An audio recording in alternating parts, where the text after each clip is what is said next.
जय श्री राम। आज का अयोध्या कांड का पाठ हम दोहा 142 से आरंभ करेंगे।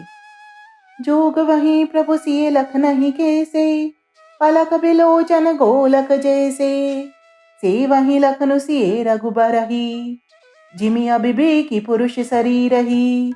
ए विधि प्रभु बन बसहि सुखारी, खग मृग सुर तापस हितकारी। कह्यूँ राम बन गबनु सुहावा, सुनहु सुमंत्र अवध जम आवा। फिरयो निषादु प्रभु पहुँचाई, सचिव सहित रथ देख से आई। मंत्री बिगल बिलोकन साधु, कही न जाई जस भयो विषादु। राम राम सिय लखन पुकारी, परयु धरनी तल व्याकुल भारी। देखि दखिन दिसि हेहि नाई, जनु बिनु पंख बिहगा कुलाई। नहीं तृण चरहि न पियहि जलु, मोचहि लोचन बार। व्याकुल भये निषाद सब, रघुबर बाजि निहार। सियावर राम जय जय राम, मेरी प्रभु राम जय सिया राम। मंगल भवन अमंगल हारी, प्रभु सुदशरथ अजर बिहारी। दीन दयाल बिरद संभारी, हरहु नाथ मम संकट भारी। मोर मनोरथ जानऊ स्वामी, तुम सब जानऊ अंतर्यामी।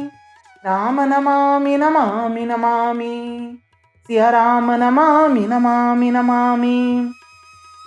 प्रभु श्री रामचंद्र जी सीता जी और लक्ष्मण जी की कैसे संभाल रखते हैं, जैसे पल के नेत्रों के गोलकों की। इधर लक्ष्मण जी श्री सीता जी और श्री रामचंद्र जी की ऐसी सेवा करते हैं जैसे अज्ञानी मनुष्य शरीर की करते हैं।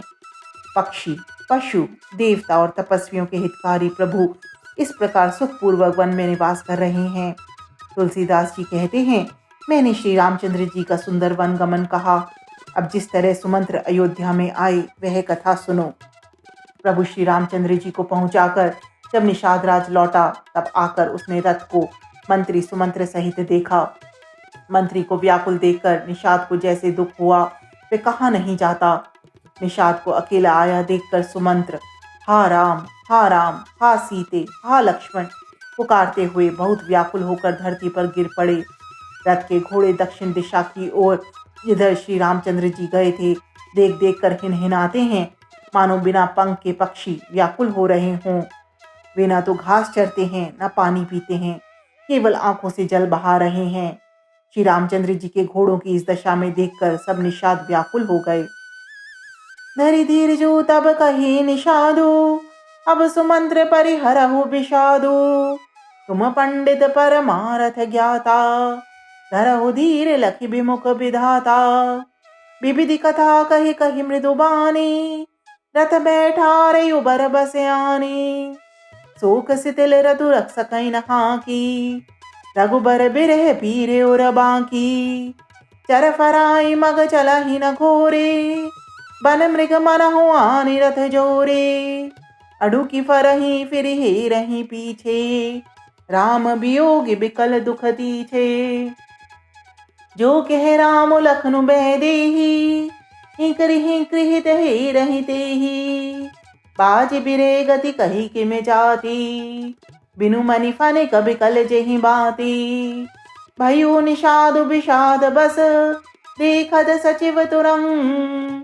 बोली सुसेवक चारि तब, दिए सारथी संग। सियावर राम जय जय राम, मेरी प्रभु राम जय जय राम। मंगल भवने अमंगल हारी, प्रभु सुदशरथ अजर बिहारी। दीन दयाल बिरद संभारी, हरहु नाथ मम संकट भारी। मोर मनोरथ जानऊ स्वामी, तुम सब जानऊ अंतर्यामी। राम नमामि नमामि नमामि, सिया राम नमामि नमामि नमामि। तब धीरज धरकर निषाद राज कहने लगे, हे सुमंत्र जी, अब विषाद को छोड़िए। अब पंडित और परमार्थ के जानने वाले हैं, विधाता को प्रतिकूल जानकर धैर्य धारण कीजिए। कोमल वाणी से भांति भांति की कथाएं कहकर निषाद ने जबरदस्ती लाकर सुमंत्र को रथ पर बैठाया, परंतु शोक के मारे वे इतने शिथिल हो गए कि रथ को हाँक नहीं सकते। उनके हृदय में श्री रामचंद्र जी के विरह की बड़ी तीव्र वेदना है। घोड़े तड़फड़ाते हैं और ठीक रास्ते पर नहीं चलते, मानो जंगली पशु लाकर रथ में जोत दिए गए हों। वे श्री रामचंद्र जी के वियोगी घोड़े कभी ठोकर खाकर गिर पड़ते हैं, कभी घूमकर पीछे की ओर देखने लगते हैं। वे तीक्ष्ण दुख से व्याकुल हैं। जो कोई राम, लक्ष्मण या जानकी का नाम ले लेता है, घोड़े ही कर उसकी ओर प्यार से देखने लगते हैं। घोड़ों की विरह दशा कैसे कही जा सकती है? वे ऐसे व्याकुल हैं जैसे मणि के बिना सांप व्याकुल होता है। मंत्री और घोड़ों की यह दशा देखकर निषाद राज विषाद के वश हो गया। तब उसने अपने 4 उत्तम सेवक बुलाकर सारथी के साथ कर दिए। सियावर राम जय जय राम, रे प्रभु राम जय सिया राम। मंगल भवन अमंगल हारी, प्रभु सुदशरथ अजर बिहारी। दीन दयाल विरद संभारी, हरहु नाथ मम संकट भारी। मोर मनोरथ जानऊ स्वामी, तुम सब जानऊ अंतरयामी। राम नमामि नमामि नमामि, सिया राम नमामि नमामि नमामि। जय श्री राम।